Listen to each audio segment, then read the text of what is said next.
சினிமாவின் வணிக மற்றும் திரையரங்கு உலகத்தில் புதிய முறைமைகள் கொண்டு பல மாற்றங்கள் வருகின்றன. இப்போது மிக முக்கியமான மாற்றத்தில் ஒன்றாக நடிகர்களுக்கு சம்பளம் மட்டுமே அல்ல, லாப பகிர்வு அடிப்படையிலான தரவரிசை கொண்டு வரப்பட்டுள்ளது.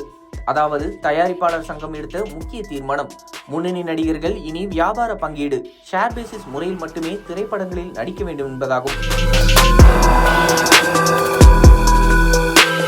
அதாவது ரஜினிகாந்த், அஜித், தனுஷ், சிம்பு, விஷால் உள்ளிட்ட முன்னணி நடிகர்கள் இனி நிலையான சம்பளத்தை பெற மாட்டார்கள். அதற்கு பதிலாக திரைப்படத்தின் லாபம் மற்றும் நஷ்டம் ஆகியவற்றில் நேரடியாக பங்கு பெறுபவர்களாக இருப்பார்கள். இதன் மூலம் ஒரு படம் நஷ்டமடைந்தால் நடிகர்களுக்கும் அதே போல தாக்கம் ஏற்படும். அதே நேரத்தில் படம் வெற்றி பெற்றால் லாபத்தின் ஒரு பங்காக நடிகர்களும் பெறுவார்கள். இதுவே தயாரிப்பாளர்களுக்கும் நடிகர்களுக்கும் நியாயமான சமநிலை ஏற்படுத்தும் என்று கூறப்பட்டுள்ளது.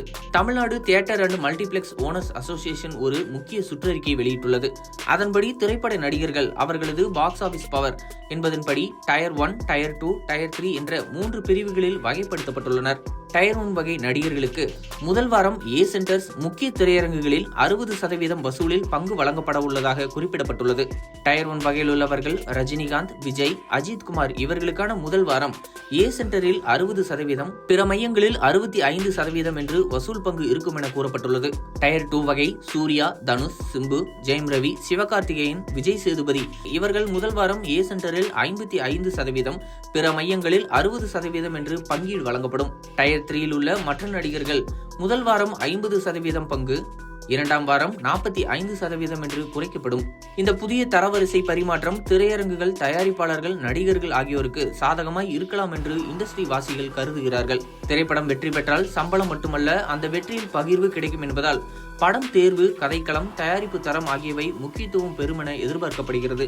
மற்றபடி சம்பளம் உறுதி செய்யப்பட்டிருந்தாலும் படம் தோல்வியடைந்தால் தயாரிப்பாளரையே பெருமளவு நஷ்டம் சந்திக்க வேண்டிய நிலை இருந்தது. இப்போது அந்த சிக்கலை தவிர்க்கும் வகையில் இந்த தீர்மானம் உருவாகியுள்ளதாக சொல்லப்படுகிறது.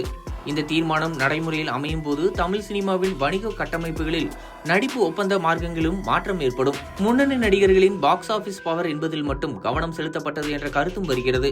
அடுத்த சில மாதங்களில் இதன் விளைவுகள் எப்படி இருக்கும் என்பதை பார்க்கலாம் என்று விமர்சகர்கள் கூறுகின்றனர்.